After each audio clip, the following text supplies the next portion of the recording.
Құнының құны қималтынан қымбат. Ассалаумағалейкум қазақ елі. Бүгін міне көптен күткен 1 наурыз алғыс айту күнімен баршаңызды шын жүректен құттықтаймыз.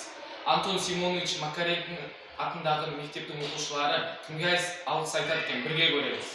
Добрый день, уважаемые зрители! 1 марта в Казахстане отмечает День благодарности. Поэтому мы с напарником решили взять интервью у учащихся школы имени Антона Семеновича Макаренко. В трагические годы политических репрессий 20 века миллионы людей были благодарны друг другу за помощь и поддержку. Это давало людям силы и возможность выжить, вновь обрести надежду, заново начать жизнь.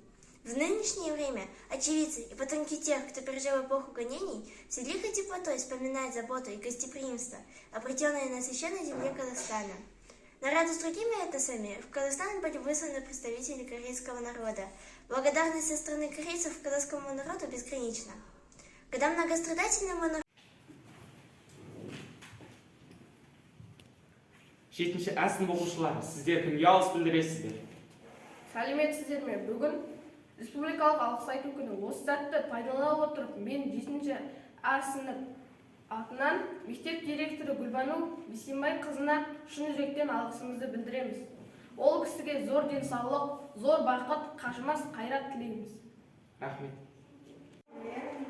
Уважаемые зрители, сейчас мы узнаем, кого хотят поблагодарить учащиеся 5 классов.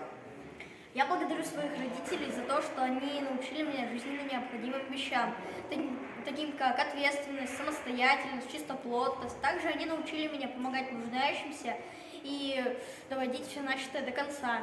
Раньше я не осознавал, как для меня это важно, но сейчас я понял и благодарю своих родителей всем сердцем. Спасибо, Марк. Здравствуйте, я ученица 5 класса Кузьмина Яна. Я хотела бы поблагодарить нашего президента Касыма Жомарта Токаева за то, что у нас в Казахстане проживает около 130 национальностей, а также хочу поблагодарить за то, что у нас очень ясное небо и мир между людьми. Спасибо, Ариана. Спасибо, уважаемые зрители. Бүгін сіздермен болған Антон Симонович Макаренко атындағы мектептің тілшісі Салауат Уман және... С вами в эфире были журналисты имени Антона Семеновича Макаренко, Чизгинчек Ансар.